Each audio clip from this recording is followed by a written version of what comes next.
Towering over the surrounding villages, Pendle Hill has a rich history. With new plans for renovation, the project hopes to sustain the site, famous for founding the Quaker movement and even witchcraft. It may seem like a leisurely spot for walkers, but this hill holds some dark secrets.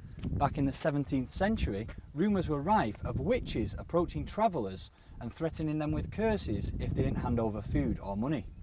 Simon Entwistle, who leads tours in this area, told us more about the famous trials that happened back in 1612. The local magistrate was called Roger Nowell.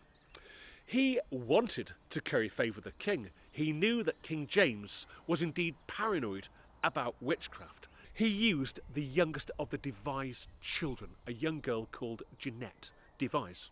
Whilst her grandmother, her mother, her brother and sister had been sent to Lancaster, she'd been kept at Reed Hall, the home of the local magistrate. And after 3 months of being groomed, she was only too happy to go to the courts in Lancaster and testify against the whole family. Whilst the past was dark, the future looks bright.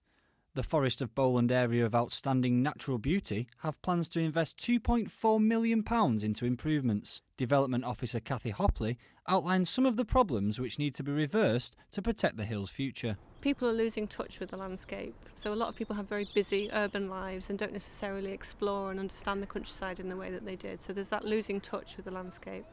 We've also identified that people are losing touch with their past and don't know much about some of these stories and history of the area. And then we also have some sort of natural issues whereby things like farming's changing, and so there's perhaps less care for the environment in terms of managing the ground for wildlife. And then we've also identified an issue around sort of conflict and congestion. Footpaths are being eroded and washed away. There's sometimes conflicts between walkers and farmers, people leaving gates open or letting their dogs run after the sheep, those kinds of things. If successful, new trails, 10 nature sites and 5 new jobs could start in 2018, but it all hangs on a bid to the Heritage Lottery. Daniel Love, Pendle.